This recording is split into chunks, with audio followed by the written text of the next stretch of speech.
Milestone ট্র্যাজেডিতে নিহতের সংখ্যা বেড়ে ৩২। ডিএনএ টেস্টের মাধ্যমে ৬ মরদেহ শনাক্ত করতে নমুনা সংগ্রহ। বার্ন ইনস্টিটিউটে গেছে সিঙ্গাপুরের চিকিৎসক দল। স্কুল ঘিরে আজও উৎসুক জনতার ভিড়, শোকার্ত পরিবারকে জামায়াতের সমবেদনা। হতাহতের ঘটনায় চাঁদপুরে এনসিপির শোক মিছিল। ফ্যাসিবাদের পুনরুত্থানের শঙ্কায় বিএনপি সহ ৪ দলের সাথে বৈঠক করেছেন প্রধান উপদেষ্টা জানালেন মির্জা ফখরুল। বললেন, অভিজ্ঞতার অভাবে সংকটে সরকার। ঘটনা এটা ডেফিনেটলি আপনার সঙ্গে রাজনীতি জড়িত, নির্বাচনকে বানচাল করার একটা চক্রান্তের মধ্যে অবশ্যই আছে। রোগী দেখতে গিয়ে নাটোরে প্রাণ গেল একই পরিবারের ৬ জনের। এদের মধ্যে ৫ জনই নারী। ট্রাক মাইক্রোবাস সংঘর্ষে এই দুর্ঘটনা। ২৪-এর ২৩ জুলাইও দেশজুড়ে চলে গণগ্রেফতার। কোটা সংস্কারের প্রজ্ঞাপন জারি হলেও হত্যাযজ্ঞের বিচার দাবিতে অটল ছিল আন্দোলনকারীরা।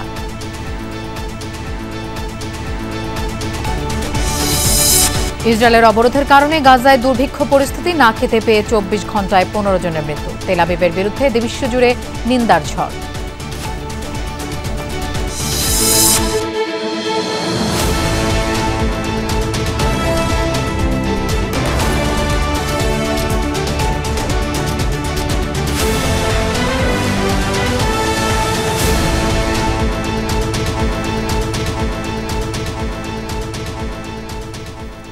শুভেচ্ছা, আমন্ত্রণ দুপুরে বাংলাদেশের আয়োজনে আপনাদের সঙ্গে থাকছি আমি মৌসুমী আহমেদ লোপা। এতক্ষণ শিরোনাম দেখছিলেন। রাজধানীর উত্তরার মাইলস্টোন স্কুল অ্যান্ড কলেজে বিমান বাহিনীর যুদ্ধ বিমান বিধ্বস্তের ঘটনায় নিহতের সংখ্যা বেড়ে ৩২ হয়েছে। এখনও সিএমএইচ মর্গে রাখা হয়। মরদেহের পরিচয় শনাক্ত করা সম্ভব হয়নি। স্বাস্থ্য মন্ত্রণালয়ের বিশেষজ্ঞদের তত্ত্বাবধানে ডিএনএ অ্যানালাইসিসের জন্য নমুনা সংগ্রহ করা হয়েছে, পাঠানো হয়েছে সিআইডি ল্যাবরেটরিতে। দগ্ধ অবস্থায় যারা বিভিন্ন হাসপাতালে চিকিৎসাধীন, তাদের অনেকের অবস্থা সংকটাপন্ন। আহতদের সহায়তা দিতে ঢাকায় আসা সিঙ্গাপুরের বিশেষজ্ঞ চিকিৎসক দলের সাথে বৈঠক করেছে বার্ন ইনস্টিটিউট। এদিকে ঘটনায় আহত, নিহত, নিখোঁজ শিক্ষার্থী এবং অন্যান্যদের প্রকৃত সংখ্যা নির্ণয় করে ঠিকানা সহ তালিকা প্রস্তুতে 7 সদস্যের তদন্ত কমিটি গঠন করেছে মাইলস্টোন স্কুল অ্যান্ড কলেজ কর্তৃপক্ষ। আগামী 3 কর্মদিবসের মধ্যে প্রতিবেদন দেবে এই কমিটি।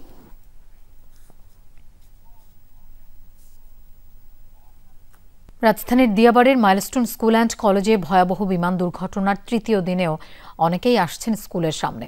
শিক্ষার্থী থেকে শুরু করে অনেক অভিভাবকরাও আসছেন ক্যাম্পাসের সামনে। তবে আজ স্কুলের প্রধান ফটক বন্ধ।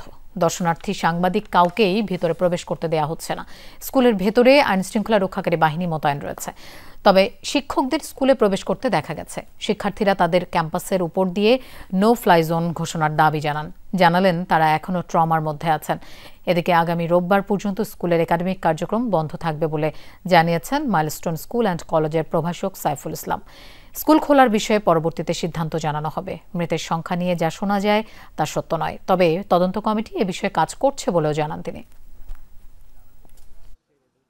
তার ফ্রেন্ডদের এরকমের দেখছে, ছোট ভাই বোনদের এরকমের দেখছে, এগুলি দেখে সে কি করে আবার স্কুলগামী যে আবার হবে, এটা মনে হয় না যে ওরা স্বাভাবিক হতে পারে। যেহেতু পরীক্ষা চলতেছে তো মিসদের হাতে তার কিছু নাই, তো যখন পরীক্ষা হবে তখন আবার আসবো আর কি। আমাদের এই কলেজের উপর থেকে সব ধরনের প্লেন নো ফ্লাইং জোন ঘোষণা করা উচিত আমাদের সবার শিক্ষার্থীদের নিরাপত্তার স্বার্থে। বিষয়গুলো থেকে আমাদের শিক্ষা নিয়ে আমাদের নিরাপত্তা ব্যবস্থা আরও সুন্দর করা উচিত, আরও করা উচিত, সুচারু করা উচিত, যাতে এই ধরনের ঘটনা যাতে না ঘটে।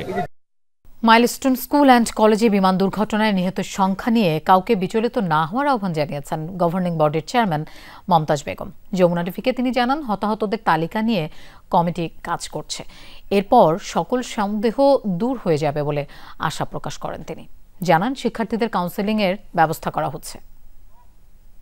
কোনো কিছুতে আমরা বিচলিত তো হওয়ার জন্য কালকে ও বললো যে এখন ওখানে ওরা বললো যে কি কাউন্সিলিং করার জন্য ওরা এখন আবার লোক আনছে, যে বাচ্চারা যদি ঘরে গিয়ে থাকে তাহলে পরে এটা ওদেরকে বোঝানো উচিত। আমরা কি এরকম তো আছি তো কালকে পশ্চিম মধ্যে হয়তো ডেভেলপমেন্ট বুঝতে পারবেন। দর্শক, উত্তরা মাইলস্টোন স্কুলে আছেন আমাদের সহকর্মী আখলাকুস সাফা, আমরা তার কাছে যাচ্ছি। সাফা, আমরা গভর্নিং বডির চেয়ারম্যানের কথা কিছুটা শুনলাম, আর কি কথা হলো আপনার সাথে? আর তালিকা নিয়ে কলেজের যে কমিটি কাজ করছে তাদের কারোর সাথে আপনার কথা হয়েছে কিনা? হ্যাঁ লোপা, কথা হয়েছে। তবে আমি প্রথমেই গভর্নিং বডির যিনি চেয়ারম্যান মমতাজ বেগম, তার সঙ্গে যে কথাগুলো হলো সেই বিষয়টা আমি আপনাকে বলি। তিনি বারবার করে যে কথাটি বলছেন সেটি হচ্ছে যে কেউ যেন এই নিহতের সংখ্যা অথবা এই বিষয়গুলো নিয়ে কেউ যাতে সন্দিহান না হয় এবং বিচলিত না হয় এবং কোনো ধরনের পরিস্থিতি যাতে তৈরি না করে, এই জন্য তিনি আহ্বান জানিয়েছেন। এবং কেন তিনি এটা বলছেন? তিনি বলছেন যে তাদের যে স্কুলের যে অথরিটি আছে তাদের এখানকার যে পদ্ধতি, সেই পদ্ধতির জায়গা থেকে তাদের এখানে আসলে তালিকা করার জন্য যা যা দরকার, অর্থাৎ ওই যে ক্লাসরুমগুলো ছিল সেই ক্লাসরুমগুলোতে কতজন স্টুডেন্ট সেদিন উপস্থিত ছিল, কতজন সেদিন অনুপস্থিত ছিল, অথবা কেউ স্কুলের উপস্থিতির পরও কোনো কারণে ক্লাসের বাইরে ছিলেন কিনা, এবং যারা ক্লাসে ছিলেন তারা ঠিক কখন এসেছেন, এই সবগুলো বিষয়। এবং হচ্ছে এরপর যখন উদ্ধার কাজ করা হয়, উদ্ধার কাজ করার পর যারা বিভিন্ন হাসপাতালে আছে, বিশেষ করে বার্ন ইনস্টিটিউটে যারা আছে, ঢাকা মেডিকেল কলেজে যারা আছে এবং সিএমএইচে যারা আছে, তাদের সঙ্গে তাদের যে তালিকা আছে সেই সবগুলো মিলিয়ে দেখা, এবং যে আইডি কার্ডগুলো আছে সেই আইডি কার্ডগুলো, তাদের যে ব্যাগ এবং জুতাপত্র যা যা আছে, এই সবগুলো বিষয় কিন্তু নিয়ে ওনারা কাজ করছেন। এবং তিনি যেটি বলছেন সেটি হচ্ছে যে তারা সবচেয়ে বেশি আরও একটি বিষয়কে গুরুত্ব দিচ্ছেন, সেটি হচ্ছে স্টুডেন্টরা যারা আছে এখন, সেই স্টুডেন্টদের যে কাউন্সিলিংয়ের যে ব্যবস্থা, সেই কাউন্সিলিংয়ের ব্যবস্থাটাতে তারা এখন গুরুত্ব দিতে চান। আর যেই কমিটি আছে, তিনি আরও, মমতাজ বেগম আরও বলছিলেন যে আর 1 থেকে 2 দিন একটু ধৈর্য ধরে অপেক্ষা করার জন্য। এবং কারণ যে কমিটি করে দেওয়া হয়েছে সেই কমিটিতে 7 সদস্যের যে কমিটি, 6 সদস্যের যে কমিটি, সেই কমিটিতে অভিভাবক প্রতিনিধি আছে এবং শিক্ষার্থী প্রতিনিধিও আছে, এবং যে স্কুল অ্যান্ড কলেজের যিনি অধ্যক্ষ এবং যিনি উপাধ্যক্ষ প্রশাসন, তারাও সবাই আছেন, একজন কোঅর্ডিনেটরও আছেন। এবং তারা এই সবগুলো বিষয় লক্ষ্য করবেন। এবং কোঅর্ডিনেটর যিনি মিসেস লুৎফুন্নেসার সঙ্গে আমার কথা হচ্ছিল, তিনিও যেটি বলেছেন 2-1 দিনের মধ্যেই তারা কিন্তু এই তালিকাটা প্রকাশ করবেন এবং সবার প্রতি আহ্বান জানিয়েছেন কেউ যেন এই বিষয়গুলো নিয়ে বিচলিত না হয়। তারা কাজ করছেন, তারা সরাসরি কন্ট্রোল রুম এবং সরকারকে জানাবেন। লোপা, সাফা, আপনাকে ধন্যবাদ আমাদের সাথে যোগ দেওয়ার জন্য। মাইলস্টোনের ঘটনায় মন্ত্রণালয়ের কোনো গাফিলতি ছিল না, সরকার চাইলে পদত্যাগ করবেন বলে জানিয়েছেন শিক্ষা উপদেষ্টা সিআর আবরার। দুপুরে সচিবালয়ে সাংবাদিকদের প্রশ্নের উত্তরে তিনি বলেন, দ্রুত সময়ের মধ্যে ক্ষতিগ্রস্ত পরিবারগুলোকে ক্ষতিপূরণ দেওয়া সহ শিক্ষার্থীদের দাবি পূরণ করতে কাজ করছে সরকার। এ সময় তিনি আরও জানান, যথাযথ প্রক্রিয়া অনুসরণ করতে গিয়ে পরীক্ষা স্থগিতের সিদ্ধান্ত নিতে দেরি হয়েছে। এখানে মন্ত্রণালয়ের গাফিলতি ছিল না বলেও জানান শিক্ষা উপদেষ্টা। স্থগিত হওয়া 2টি পরীক্ষা সুবিধাজনক তারিখে একই দিনে সকালে ও বিকালে অনুষ্ঠিত হবে বলে জানান তিনি। এখানে কোনো রকমের অব্যবস্থাপনা এখানে হয়নি, আমি সেটাই বোঝাতে চেষ্টা করছি। সেক্রেটারি রিজাইন করেছেন, যারা রিজাইন করেছেন মানে কি ওনাকে অব্যাহতি যেটা দেওয়া হয়েছে সেটা উচ্চতর একটা কমিটির সিদ্ধান্ত, এবং আমি সারাদিনের সেই সিদ্ধান্তের সঙ্গে আমি যুক্ত ছিলাম না। আমার তো নিয়োগকর্তাও রয়েছে, তারাও যদি এখানে মনে করেন যে এখানে ব্যত্যয় ঘটেছিল তো আমাকে যেতে বললে আমি অবশ্যই চলে যাবো। আমার কোনো এখানে আঁকড়ে ধরার, নিজেকে জাস্টিফাই করার কোনো কিছু নয়। মাইলস্টোন ট্র্যাজেডিতে বিমান বিধ্বস্তের ঘটনায় তদন্তের দাবি জানিয়েছে বাংলাদেশ জামায়াতে ইসলামী। সকালে দিয়াবাড়ির নয়ানগর এলাকায় বিমান বিধ্বস্তের ঘটনায় নিহতদের পরিবারের সাথে সাক্ষাৎ শেষে একথা বলেন দলের নায়েবে আমির অধ্যাপক মুজিবুর রহমান। নিহতদের পরিবারের সদস্যদের সঙ্গে সাক্ষাৎ করে সান্ত্বনা দেন নায়েবে আমির। তারপর আত্মার মাগফিরাত কামনায় দোয়াও পড়েন তারা। নায়েবে আমির বলেন, এই ঘটনায় নিহতদের পাশাপাশি আহতদের চিকিৎসার জন্য 50 লাখ টাকা বরাদ্দ রেখেছে জামায়াতে ইসলামী। এখনও যেসব শিক্ষার্থী নিখোঁজ রয়েছে তাদের সন্ধান বের করে পরিবারকে বুঝিয়ে দিতে সরকারের প্রতি দাবি জানান নায়েবে আমির।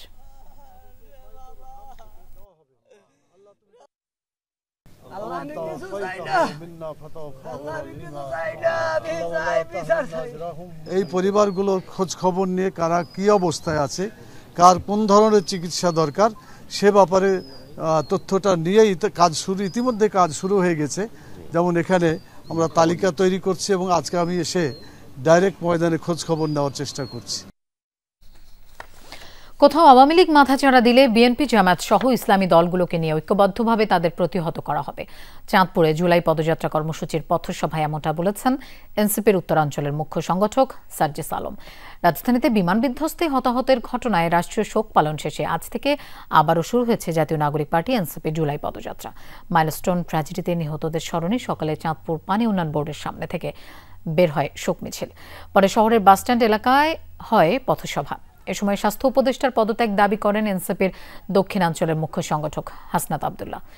দুপুরে হাজীগঞ্জে শহীদ আজাদ চত্বর উদ্বোধন করেন কেন্দ্রীয় নেতারা। এরপর শাহরাস্তের দোয়া ভাঙ্গায় হবে পদযাত্রা। এর আগে জেলা সার্কিট হাউসে শহীদ পরিবারের সদস্যদের সাথে সৌজন্য সাক্ষাৎ করেন কেন্দ্রীয় নেতারা। চাঁদপুরে কর্মসূচি শেষে এনসিপির জুলাই পদযাত্রার গাড়িবহর রওনা হবে কুমিল্লার উদ্দেশ্যে।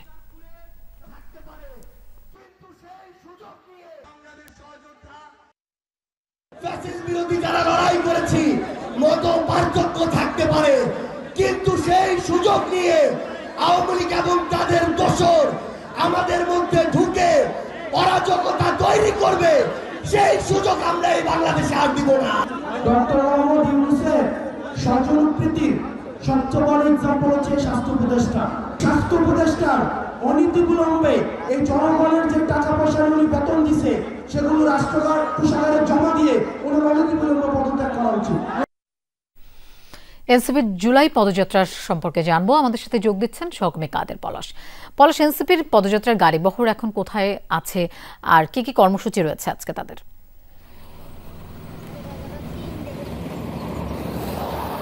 লোপা, আজকে সকাল থেকেই মূলত তাদের কার্যক্রম শুরু হয়েছে, যদিও দুদিন বন্ধ ছিল, কারণ ঢাকায় যে বিমান দুর্ঘটনা হয়েছিল তাদের প্রতি শোক সমবেদনা জানিয়ে তারা দুদিন কর্মসূচি বন্ধ করে আজকে থেকে শুরু হয়েছে। আমরা সকালে দেখেছি যে যারা জুলাই যুদ্ধে নিহত হয়েছিলেন তাদের পরিবারের সদস্যদের সাথে কথা বলেছেন এনসিপির নেতৃবৃন্দ। তারপরেই হচ্ছে পদযাত্রা হওয়ার কথা, সেটা শোকযাত্রা তারা করেছেন। পানি উন্নয়ন বোর্ড থেকে বাস স্ট্যান্ড গিয়ে সেটা শেষ হয়। সেখানে যে সভা অনুষ্ঠিত হয় সেখানে যারা শীর্ষ পর্যায়ের নেতৃবৃন্দ সার্জিস আলম, আবদুল্লাহ এবং নাসিরউদ্দিন পাটোয়ারি তারা বক্তব্য রাখেন। এরপরেই সভা শেষ করে এখন তারা চাঁদপুর থেকে রওনা হয়ে হাজীগঞ্জে এসে তারা শহীদ আজাদ চত্বর উদ্বোধন করেছেন। এরপরেই তারা হাজীগঞ্জের আলীগঞ্জ পের হয়ে এখন শাহরাস্তি উপজেলার দোয়াভাঙ্গা এলাকার দিকে তারা যাচ্ছেন। এবং আমরা দেখছি যে কিছুক্ষণ আগে হাজীগঞ্জে যে শহীদ আজাদ তাকে স্মরণ করে যে চত্বরটি আছে সেটি উদ্বোধন করা হয়েছে। এরপরে হচ্ছে তারা চলে যাবে মূলত দোয়াভাঙ্গা, সেখানে একটি পথসভা অনুষ্ঠিত হবে। সভা শেষেই হচ্ছে তারা কুমিল্লার উদ্দেশ্যে রওনা করবে। তারপরে তাদের আজকের যে কর্মসূচি সেটা শেষ হবে। আমরা দেখেছি চাঁদপুরে যে সভাটি হয়েছে সেখানে যারা শীর্ষস্থানীয় নেতৃবৃন্দ তারা কিন্তু মূলত জুলাই অভ্যুত্থান যে উদ্দেশ্যে হয়েছিল এবং দেশ সংস্কারের যে লক্ষ্যমাত্রা তারা স্থির করেছে সেই লক্ষ্যমাত্রা অর্জন তাদের বুঝতে পেরেছে। আপনাকে ধন্যবাদ আমাদের সাথে যোগ দেওয়ার জন্য। এনসিপির উপর হামলা কিংবা সচিবালয়ে প্রবেশ করে বিশৃঙ্খল পরিস্থিতি সৃষ্টি করা নির্বাচন বানচালের চক্রান্ত বলে মনে করেন বিএনপি মহাসচিব মির্জা ফখরুল ইসলাম আলমগীর। দুপুরে গুলশানে চেয়ারপারসনের কার্যালয়ে জাতীয়তাবাদী ক্ষুদ্র জাতিগোষ্ঠী দলের সঙ্গে বৈঠক শেষে সাংবাদিকদের কথা জানান তিনি। বলেন, জুলাই আগস্টে আবার ফ্যাসিস্ট শক্তি উত্থানের শঙ্কা দেখা গেছে, সেজন্য মঙ্গলবার রাজনৈতিক দলগুলোর সাথে মত বিনিময় করেছেন প্রধান উপদেষ্টা। বৈঠকে সরকারকে সহযোগিতা করার প্রতিশ্রুতি পুনর্ব্যক্ত করেছে বিএনপি। প্রতিশ্রুত সময়ে নির্বাচন প্রক্রিয়াকে ত্বরান্বিত করার বিষয়ে ঘোষণা দিয়ে ব্যবস্থা নেওয়া উচিত বলে জানায় বিএনপি। এ সময় মির্জা ফখরুল বলেন, সরকারের সবচেয়ে বড় সমস্যা অভিজ্ঞতার অভাব। দ্রুত নির্বাচনের মাধ্যমে রাজনৈতিক সরকার গঠন হলে সমস্যাগুলো কমে আসবে বলেও মনে করেন মির্জা ফখরুল। ঘটনা এটা ডেফিনেটলি আপনার সঙ্গে রাজনীতি জড়িত, নির্বাচনকে বানচাল করার একটা চক্রান্তের মধ্যে অবশ্যই আছে। আর আপনার এই যে সেক্রেটারিয়েটে ঢুকে পড়া এবং সেখানে আপনার কয়েকজন আপনার ফ্যাসিস্টদের লোকজনকেও আপনার আটক করা দেখা, তো বোঝা যাচ্ছে যে তাদের কিছু কিছু সমস্যা তৈরি করার চেষ্টা এখানে আছে। নাটোরের বড়াই গ্রামে ট্রাক মাইক্রোবাস সংঘর্ষে প্রাণ গেছে একই পরিবারের 6 জনের। হাসপাতালে চিকিৎসাধীন আছেন আরও 3 জন। সকাল 10টার দিকে বনপাড়া হাটিকুমরুল মহাসড়কের আইরমারি ব্রিজ এলাকায় এই ঘটনা ঘটে। পুলিশ সুপার জানায়, অসুস্থ স্বজনকে দেখতে কুষ্টিয়ার দৌলতপুর থেকে মাইক্রোবাসে সিরাজগঞ্জ যাচ্ছিল পরিবারটি। নাটোরের বড়াই গ্রামে আইরমারি ব্রিজ এলাকায় পৌঁছালে বিপরীত দিক থেকে আসা একটি ট্রাকের সাথে সংঘর্ষ হয় মাইক্রোবাসটির। এতে ঘটনাস্থলেই মারা যান মাইক্রোবাস যাত্রী 5 নারী। আহত 4 জনকে নেওয়া হয় উপজেলা স্বাস্থ্য কমপ্লেক্সে। পরে আরেকজনকে মৃত ঘোষণা করেন চিকিৎসক। নিহতদের সবার বাড়ি কুষ্টিয়ার দৌলতপুর উপজেলার ধর্মদহ গ্রামে।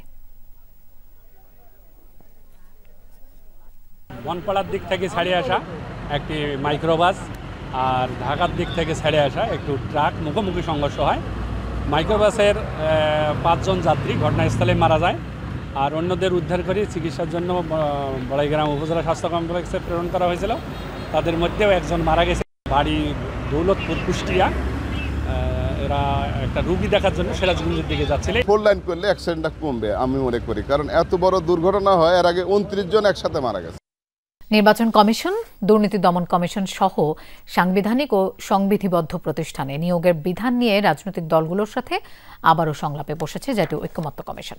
বুধবার সকাল 11টায় জাতীয় ঐকমত্য কমিশনের দ্বিতীয় ধাপের সংলাপের 18তম দিনের অধিবেশন শুরু হয়।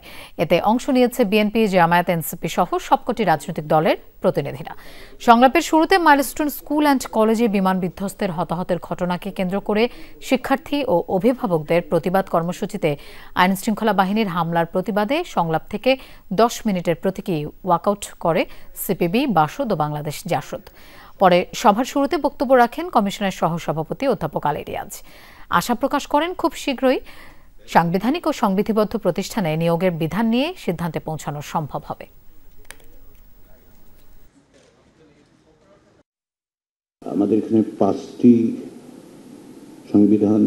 সাংবিধানিক এবং সংবিধিগত প্রতিষ্ঠান নিয়ে আলোচনার প্রস্তাব আছে। খানিকটা সংশোধিত কিছু ক্ল্যারিক্যাল এরর বলবো আমি, সেগুলো সংশোধন করে দেওয়া হয়েছে। আমি আশা করছি যে আমরা যতটা সম্ভব সংক্ষিপ্ত আকারে আলোচনার মধ্যে দিয়ে সিদ্ধান্তের দিকে অগ্রসর হতে পারব। 23 জুলাই 2024 সারা দেশে চলতে থাকে গ্রেফতারের মহাযজ্ঞ আর ক্ষমতাসীনদের হুঙ্কার। আপিল বিভাগের রায় মেনে কোটা সংস্কার করে প্রজ্ঞাপন জারি করে আওয়ামী লীগ সরকার। ততদিনে জল গড়িয়েছে অনেকটা। এত রক্ত ঝরার পর কেবল একটি প্রজ্ঞাপনে ঘরে ফিরে যাবেন আন্দোলনকারীরা, স্পষ্ট জানিয়ে দেন সমন্বয়করা। আর কি কি ঘটেছিল 24-এর এই দিনে জানাচ্ছেন সুমাইয়া ঐশী। কারফিউ বলবৎ, রাস্তায় কেবল শুরু হয়েছে ব্যস্ততা। মোড়ে মোড়ে সেনাবাহিনী আর আইনশৃঙ্খলা বাহিনীর চেকপোস্ট, টহল। 93% মেধা আর 7% কোটা রেখে প্রজ্ঞাপন প্রকাশ করে জনপ্রশাসন মন্ত্রণালয়। জানানো হয় এখন থেকে চাকরির সব পরীক্ষা ও সকল গ্রেডে এই প্রজ্ঞাপন কার্যকর হবে। থাকবে না মুক্তিযোদ্ধাদের নাতিপুতি, নারী ও জেলা কোটা। সকল ছাত্রছাত্রীদের সুরক্ষা ও নিরাপত্তার পরিবেশ সরকার তৈরি করবে। কিন্তু কথা রাখেনি তারা। রাতের আধারে চলতে থাকে ছাত্রদের গণগ্রেফতার। 4 দিনে সারা দেশে গ্রেফতার করা হয় কয়েক হাজার আন্দোলনকারীকে। ঢাকা রিপোর্টার্স ইউনিটিতে এক সংবাদ সম্মেলন করে বৈষম্য বিরোধী ছাত্র আন্দোলন। হতাহতদের বিচার না করে প্রজ্ঞাপন জারি করলেই আন্দোলন থামবে না, স্পষ্ট বার্তাও দেয় তারা। তখনও নিখোঁজ ছিলেন কোটা বিরোধী আন্দোলনের অন্যতম সমন্বয়ক আসিফ মাহমুদ। মর্গে মর্গে তাকে খুঁজে বেড়াচ্ছেন বাবা। 23 তারিখে বৈষম্য বিরোধীর ব্রিফিংয়ে তার বাবার উদ্বিগ্ন কণ্ঠ, পাশে ক্রন্দনরত হাসনাত আর উদ্বিগ্ন চেহারার নাহিদ সার্জিসদের দেখে চোখ ভিজেছিল অনেকেরই। ক্ষয়ক্ষতি দেখতে এদিন আকাশপথে পরিস্থিতি পরিদর্শন করেন বিমান বাহিনী প্রধান। সেই সাথে এই 23 দিনের আন্দোলনে স্বাস্থ্য বিভাগের 30 কোটি টাকার ক্ষয়ক্ষতির তালিকাও তুলে ধরেন তখনকার স্বাস্থ্যমন্ত্রী ডিবি হারুনুর রশিদের। গলাও তখন বেশ চড়া।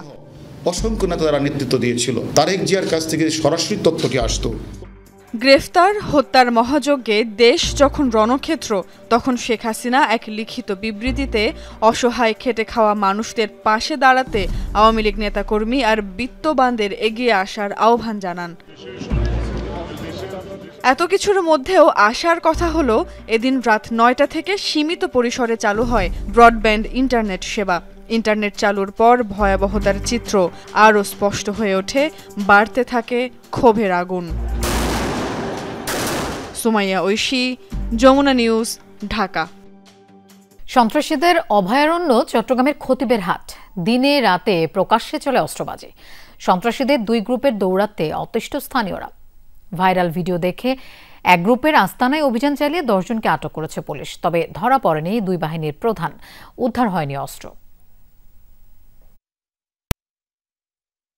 প্রকাশ্যে অস্ত্রবাজি ও গোলাগুলির এই দৃশ্য চট্টগ্রামের খতিবের হাট এলাকার। গত কিছুদিন ধরে চলছে বাইশা ও টেম্পো নামের 2 গ্রুপের সন্ত্রাসীদের শোডাউন। চাঁদাবাজি, মাদক ও এলাকার আধিপত্য নিয়ন্ত্রণে মরিয়া তারা।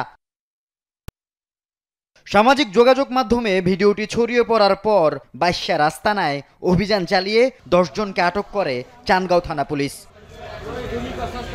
পুলিশের দাবি এই আস্তানা ব্যবহার হতো টর্চার সেল হিসেবে। চাঁদার টাকা না দিলে এখানে তুলে এনে করা হতো নির্যাতন। এখান থেকে মাদক সরবরাহ করা হতো। তারা এলাকায় মাদক ব্যবসা, চাঁদাবাজ, কিশোর গ্যাং এবং সন্ত্রাসী কার্যক্রম পরিচালনা করার লক্ষ্যে তাদের নিজেদের আধিপত্য বিস্তার করার জন্য এই অপরাধগুলি করে থাকে। আস্তানায় পাওয়া যায় টাকা গণনার স্বয়ংক্রিয় মেশিন সহ পুলিশের ব্যবহৃত বুলেট। 5 আগস্ট থানা থেকে লুট হওয়া অস্ত্র ও বুলেট এই সন্ত্রাসী গ্রুপের কাছে থাকতে পারে বলে ধারণা পুলিশের। এখানে আমরা 2টা গুলির খোসা পেয়েছি, যেটা বাংলাদেশ পুলিশ লেখা আছে। তো ধারণা করতেছি এখানে আমাদের থানা থেকে লুণ্ঠিত অস্ত্রের গুলি আমরা পেয়েছি, যেহেতু এটার আমরা সংশ্লিষ্টতা আছে বলতে পারি। সিসি ক্যামেরার ফুটেজে সন্ত্রাসীদের হাতে অস্ত্র দেখা গেলেও অভিযানে তা উদ্ধার হয়নি। ধরা পড়েনি 2 গ্রুপের প্রধান বাইশা ও টেম্পো। আল আমিন শিকদার, যমুনা নিউজ, চট্টগ্রাম। ভয় আর শঙ্কা নিয়ে চলছে ঝিনাইদহের মুরারিদহ সরকারি প্রাথমিক বিদ্যালয়ের শিক্ষা কার্যক্রম। কর্তৃপক্ষ কয়েক ধাপে সংশ্লিষ্ট দফতরে বিষয়টি জানালেও নেওয়া হয়নি কোনো ধরনের ব্যবস্থা। এরই মধ্যে ভবনের বিভিন্ন স্থানে দেখা দিয়েছে ফাটল, প্রায়ই খসে পড়ছে পলেস্তরা। দ্রুত ব্যবস্থা গ্রহণের দাবি শিক্ষার্থী, অভিভাবক ও শিক্ষকদের। মনোমুগ্ধকর এই সড়ক ধরে কিছু দূর হাঁটলেই ঝিনাইদহের সদর পৌরসভার মুরারিদহ সরকারি প্রাথমিক বিদ্যালয়। মাঠে শিক্ষার্থীদের এমন চঞ্চলতা নিত্যদিনের চিত্র। 1972 সালে বিদ্যালয়টি প্রতিষ্ঠিত হলেও মূল ভবন নির্মাণ হয় 1993-94 অর্থ বছরে। এরপর দীর্ঘ সময় পার হলেও কোনো সংস্কার আর হয়নি। ভবনের বিভিন্ন স্থানে দেখা দিয়েছে ফাটল, খসে খসে পড়ছে পলেস্তারা। এতে প্রায়ই ঘটছে ছোটখাটো দুর্ঘটনা। ক্লাসরুমের উপরে খুব ফাটা ফোটা, আমরা খুব আতঙ্কে আছি কখন ভেঙে পড়ে যেতে পারে। সবসময় চিন্তা থাকে যে বহুত পুরাতন স্কুল, এরকম ফাটল ধরেছে, ফাটল ধরবার কোনো উন্নয়নের কোনো নাই। তো আমরা সেই হিসেবে খুব আতঙ্কে আছি। স্কুলটা যদি নতুন করে তৈরি করতো তাহলে তো ভালো হতো। ছেলেপিলে স্কুলে পাঠালো একটা ভয়, পুরনো স্কুল কোনো সমস্যা হবে কিনা। অঞ্চলের আশপাশে অন্তত 5 কিলোমিটারের মধ্যে নেই অন্য কোনো শিক্ষা প্রতিষ্ঠান। তাই ঝুঁকি থাকলেও সন্তানকে পড়াশোনা করতে বিদ্যালয়ে পাঠাচ্ছেন বাবা মায়েরা। সংস্কার না হওয়ায় চিন্তিত বিদ্যালয়ের শিক্ষকরাও। জানান, সংশ্লিষ্ট দফতরে একাধিকবার ধর্ণা দিলেও সংস্কার তো হয়নি, মিলেছে শুধু আশ্বাস। ফাটল আছে যথেষ্ট পরিমাণে, আর কখন কোথায় যে ভেঙে পড়বে তার কোনো নিশ্চয়তা নেই। তা আমরা তো বাচ্চাদের নিয়ে, সোনামণিদের নিয়ে খুবই আতঙ্কিত। আমরা অফিসে জানালে ওরা হচ্ছে অফিস কর্তৃপক্ষ এ বিষয়ে দেখে শুনে ওরা সিদ্ধান্ত নিল যে আমরা অতি শীঘ্রই হচ্ছে এই স্কুলের যাতে বিল্ডিং করা যায় এরকম একটা পদক্ষেপ নেব। পুরনো আশ্বাসই নতুন করে দিলেন জেলা প্রাথমিক শিক্ষা অফিসার। জানান, সরেজমিনে ঘুরে নেওয়া হবে প্রয়োজনীয় ব্যবস্থা। আমরা পিডিবি 5-এ ওখানে ভবন করার জন্য অলরেডি প্রস্তাব দিয়েছি। আশা করি পিডিবি 5 আমরা ওখানে একটা নতুন ভবন পাবো। 30টি নতুন ভবন পেলে ওই স্কুলে যে পুরাতন ভবনটি আছে সেটিকে রিপ্লেস করা হবে এবং নতুন ভবনে আমাদের স্কুলের কার্যক্রমগুলো চলবে। বর্তমানে 5 জন শিক্ষক ও 3 শতাধিক ছাত্রছাত্রী নিয়ে বিদ্যালয়ের ঝুঁকিপূর্ণ ভবনেই চলছে শিক্ষা কার্যক্রম। সাইফ আহমেদ, যমুনা নিউজ। গোপালগঞ্জে সহিংসতার ঘটনায় আরও 2টি মামলা হয়েছে। সংঘাতের দিন জেলখানায় হামলা ও ভাঙচুরের ঘটনায় 160 জনের নাম উল্লেখ ও অজ্ঞাত 1000 জনকে আসামি করে সদর থানায় মামলা করেছেন জেলার। অপরদিকে টুঙ্গিপাড়া থানায় বিশেষ ক্ষমতা আইনের দায়ের মামলায় আসামি করা হয়েছে 282 জনকে। এ নিয়ে মামলার সংখ্যা দাঁড়ালো 10-এ। মামলাগুলোতে মোট আসামি করা হয়েছে 9846 জনকে। এ পর্যন্ত গ্রেফতার করা হয়েছে 322 জনকে। গত বুধবার গোপালগঞ্জে এনসিপির জুলাই পদযাত্রা কর্মসূচি হামলায় চালায় আওয়ামী লীগ ও সহযোগী সংগঠনের নেতাকর্মীরা। সহিংসতায় নিহত হন 5 জন।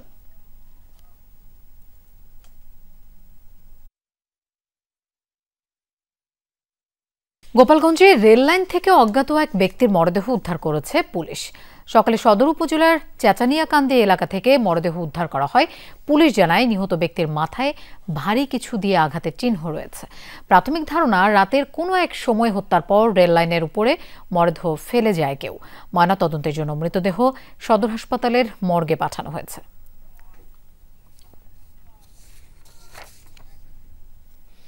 1-2 নয়, পুরোপুরি 200 ধরনের চা, যার সবগুলোই মিলবে টং দোকানে। মাগুরার আমতল গ্রামে এসব পানীয় বানাচ্ছেন আলমগীর মোল্লা। এরই মধ্যে তার চায়ের সুখ্যাতি ছড়িয়েছে আশপাশের জেলাগুলোতেও, যা নিঃসন্দেহে চা প্রেমীদের জন্য সুখবর।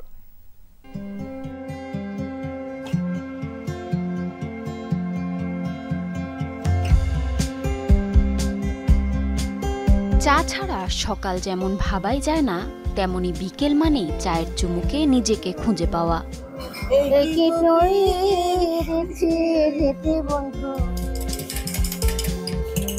বন্ধুদের আড্ডা, সারাদিনের ক্লান্তি কিংবা নিঃসঙ্গতা কাটাতে চা যেন নিত্যসঙ্গী। তবে ছোট্ট এক জীবনে কত ধরনের চায়ের স্বাদই বা নেওয়া হয়। বড়জোর ঢাকা বিশ্ববিদ্যালয়ের অপরাজিতা কিংবা সিলেটের সাতরঙা চা। তবে চা প্রেমীদের জন্য 200 রকম চায়ের দোকান নিয়ে আলোচনায় মাগুরা শ্রীপুরের আমতৈল গ্রামের আলমগীর মোল্লা। আমার চার দোকানে আমার প্রতিদিনই আসা হয়। যদি আমি একদিন মিস করি তাহলে আমার মনে হয় আমি কি জানি মিস করতেছি। গ্রামে যে এরকম একটা চায়ের আড্ডা, এরকম একটা চায়ের দোকান, এটা অনেক না আসলে আপনারা বুঝতে পারবেন না। চাকে ভালোবেসে আমরা দূর দূরান্ত থেকে, আমরা যারা মাগুরা জেলার সন্তান আছি বা মাগুরা জেলাতে বসবাস করি, যেখানেই থাকি না কেন, দিন শেষে আমরা এখানে আসি, একটু আড্ডা দিই, চা খাই। পুদিনা, লেবু, তুলসী মিশ্রিত ভেষজ চা থেকে শুরু করে সাধারণ লাল চা, জিঞ্জার টি, জার টি, এমনকি চকলেট টি, রীতিমতো চায়ের এক জাদুঘর আলমগীরের এই ছোট্ট দোকান। আমি নিজেও একজন চা লাভার বা চা প্রেমী। আসলে আমি বিভিন্ন জায়গায় ঘুরে ঘুরে চা খেয়েছি। আসলে সেই চা ভালো লাগা বা ভালোবাসা থেকেই আমি এই টি স্টলটা করি। আমার এখানে প্রায় চা পাওয়া যায় 200 প্রকার। তার ভিতরে সবচেয়ে উল্লেখযোগ্য মালাই টি আছে, তারপরে আপনার লেমন মাল্টা আছে, রোজেলা আছে, চকলেট তান্দুরি আছে, হলুদ চা আছে। ব্যতিক্রমী এই টং দোকানের চায়ের খবর ছড়িয়েছে আশেপাশের জেলাগুলোতেও। প্রতিদিন তার দোকানের বাহারি চায়ের স্বাদ নিতে হাজির শত শত মানুষ। এক কাপ চায়ে যেন খুঁজে ফেরে হাজারো স্মৃতি। এখানে 200 প্রকারের চা তৈরি হয়, শুনে চলে আসলাম, তো খুব ভালো লাগলো। দুটো মোটরসাইকেলে চলে আসলাম, 4 জন। এসে পরিবেশটা চমৎকার লাগলো, চাটা অসম্ভব সুন্দর। আলমগীরের দোকানে প্রতি কাপ চায়ের মূল্য 5 টাকা থেকে শুরু করে 250 টাকা পর্যন্ত। জারিন অর্নি, যমুনা নিউজ। ইসরায়েলের অবরোধে ভয়াবহ রূপ নিয়েছে গাজার দুর্ভিক্ষ পরিস্থিতি। না খেতে পেরে গেল 24 ঘন্টায় প্রাণ গেছে অন্তত 15 জনের। এর মধ্যে নবজাতক সহ 3 শিশুও রয়েছে। মৃত্যু ঝুঁকিতে আরও শতাধিক মানুষ। এমন সংকটের মাঝেই ত্রাণ সরবরাহ কেন্দ্রে আবারও হামলা চালিয়েছে ইসরায়েল। দুর্ভিক্ষ পরিস্থিতি এবং নৃশংস হামলায় ইসরায়েলের বিরুদ্ধে নিন্দার ঝড় উঠেছে বিশ্বজুড়ে। পৃথিবীর রূপ, রং, ঘ্রাণ চেনার আগেই জীবনের শেষ যাত্রা হলো ইউসুফ সাফাদির। জন্মের মাত্র 42 দিনের মাথায় খাবার না পেয়ে মৃত্যু হলো গাজার এই শিশুর। ওর বয়স মাত্র 6 সপ্তাহ, কিন্তু পুরো গাজায় ওর জন্য এক প্যাকেট দুধ পায়নি। খাদ্য সংকটের কারণে ওর মাও অপুষ্টিতে ভুগছে। গাজা কর্তৃপক্ষ বলছে না খেতে পেয়ে গেল 24 ঘন্টায় প্রাণ গেছে কমপক্ষে 15 জনের। তাদের মধ্যে নবজাতক সহ 3 শিশু রয়েছে। বিষয়টি নিশ্চিত করেছে গাজার স্বাস্থ্য মন্ত্রণালয়। 2023 সালে গাজায় আগ্রাসন শুরুর পর থেকে এ পর্যন্ত 101 জনের মৃত্যু হয়েছে খাদ্যাভাবে। তাদের মধ্যে 80 জনই শিশু। মার্চ থেকে উপত্যকায় সমস্ত ত্রাণ সরবরাহ বন্ধ করে দেয় ইসরায়েল। শেষ হয়ে যায় খাদ্যের অবশিষ্ট মজুদও। গাজায় সরবরাহ করা আমাদের শেষ ত্রাণের প্যাকেটটুকুও বিতরণ করা হয়ে গেছে। সেখানে দেওয়ার মতো কিছুই নেই। এখনো শত শত ট্রাক অপেক্ষমান, কিন্তু ইসরায়েলি বাধার কারণে সেগুলো প্রবেশ করতে পারছে না। এই সংকটের মধ্যে দেইর আল বালাতে WHO ভবনে হামলা করেছে ইসরায়েলি সেনারা। ধ্বংস করে দেওয়া হয় ত্রাণের খাবার এবং ওষুধ। তাই পরিস্থিতি আরও ভয়াবহ রূপ ধারণ করবে বলে শঙ্কা জানিয়েছে অ্যামনেস্টি অক্সফামের মতো বিভিন্ন সংস্থা। এদিকে গাজায় ইসরায়েলি বর্বরতা এবং ত্রাণ প্রবেশে বাধা দেয় বিক্ষোভ হয়েছে তেল আবিবে। পাশাপাশি প্রতিবাদ হয় যুক্তরাষ্ট্রসহ বিভিন্ন দেশে। মীর মুশফিকা হাসান, যমুনা নিউজ। ইউক্রেনের দোনেৎস্কে আরও একটি এলাকা দখলের দাবি করেছে রাশিয়া। মঙ্গলবার এক বিবৃতিতে দেশটির প্রতিরক্ষা মন্ত্রণালয় জানায়, গত 24 ঘন্টায় কিয়েভের 10টি ইলেকট্রনিক ওয়ারফেয়ার স্টেশন ও 13টি গোলাবারুদের ডিপো ধ্বংস করেছে রুশ সেনারা। এসব হামলায় কিনঝাল হাইপারসনিক মিসাইল সহ বিভিন্ন অত্যাধুনিক অস্ত্র ব্যবহার করা হয়েছে বলে জানিয়েছে মস্কো। পাশাপাশি ইউক্রেনের ছোড়া দুটি দূরপাল্লার নেপচুন মিসাইল ও 259টি ড্রোন ধ্বংসের দাবিও করেছে রাশিয়ার আকাশ প্রতিরক্ষা বিভাগ। এদিকে ইউক্রেনের দাবি, একদিনে ফ্রন্টলাইনে দুপক্ষের মধ্যে 176টি লড়াই অনুষ্ঠিত হয়েছে। এছাড়াও রাশিয়ার ছোড়া 256টি ড্রোন ও 18টি ক্ষেপণাস্ত্র প্রতিহতের দাবি কিয়েভের। যুদ্ধের মধ্যেই সরকার বিরোধী বিক্ষোভে উত্তাল ইউক্রেন। দুর্নীতি বিরোধী দুটি বড় সংস্থার স্বাধীনতা খর্ব করার লক্ষ্যে বিল পাশ হয়েছে দেশটির পার্লামেন্টে, যার জেরে সাধারণ মানুষের মধ্যে ছড়িয়েছে ক্ষোভ। রাজধানী কিয়েভ সহ বিভিন্ন শহরে বিক্ষোভে অংশ নিয়েছে হাজার হাজার মানুষ।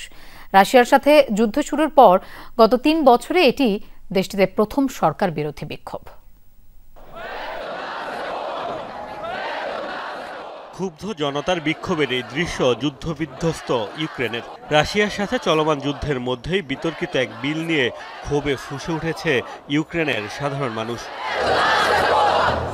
মঙ্গলবার ইউক্রেনের পার্লামেন্টে পাশ হয় নতুন একটি বিল। পার্লামেন্টের ওয়েবসাইটের তথ্য মতে এরই মধ্যে এই বিলে সই করে তা আইনে পরিণত করেছেন প্রেসিডেন্ট ভলোদিমির জেলেনস্কি। সাধারণ ইউক্রেনীয়দের অভিযোগ, নতুন আইন কার্যকর হলে উল্লেখযোগ্যভাবে খর্ব হবে national anti corruption bureau of Ukraine ও স্পেশালাইজড অ্যান্টি করাপশন প্রসিকিউটর অফিসের স্বাধীনতা। এ দুই দুর্নীতি বিরোধী সংস্থার উপর কর্তৃত্ব পাবেন প্রসিকিউটর জেনারেল। ক্ষুব্ধ সাধারণ মানুষেরা বলছেন, জেলেনস্কি সরকারের নতুন পদক্ষেপে ভেঙে পড়তে পারে দুর্নীতি বিরোধী ব্যবস্থা। সরকার নিজেদের অপকর্ম ঢাকতেই বিলের পক্ষে অবস্থান নিয়েছে বলেও অভিযোগ উঠেছে। আমাদের দুর্নীতির বিরুদ্ধে লড়াই করতে হবে, যাতে সামরিক বাহিনীকে আরও অর্থ দেওয়া যায়। সরকার যত বেশি কার্যকরভাবে সম্পদের ব্যবহার করবে এবং দুর্নীতি কম হবে, তত বেশি আমরা প্রতিরক্ষা কাজে সম্পদের যোগান পাব। দুর্নীতি এখনো আমাদের বড় সমস্যা। যুদ্ধের মধ্যেও জিডিপির বড় একটি অংশ গ্রাস করছে দুর্নীতি। প্রেসিডেন্ট দুর্নীতির বিরুদ্ধে কঠোর হওয়ার পরিবর্তে ক্ষমতার অপব্যবহার করছে। এরই মধ্যে বিতর্কিত বিলের সমালোচনা করেছে ট্রান্সপারেন্সি ইন্টারন্যাশনাল। এমনকি ইউক্রেন সরকারের এই পদক্ষেপে উদ্বেগ জানিয়েছে ইউরোপীয় ইউনিয়নও। চলমান যুদ্ধের মধ্যেই ইউক্রেনে বেশ কয়েকজন কর্মকর্তার বিরুদ্ধে একাধিকবার অস্ত্র কেনাবেচা সহ বিভিন্ন ইস্যুতে দুর্নীতির অভিযোগ উঠেছে। মোস্তফা মাহমুদ, যমুনা নিউজ। দর্শক, এই ছিল দুপুরে বাংলাদেশের আয়োজন। আর এতক্ষণ সাথে থাকার জন্য ধন্যবাদ সবাইকে।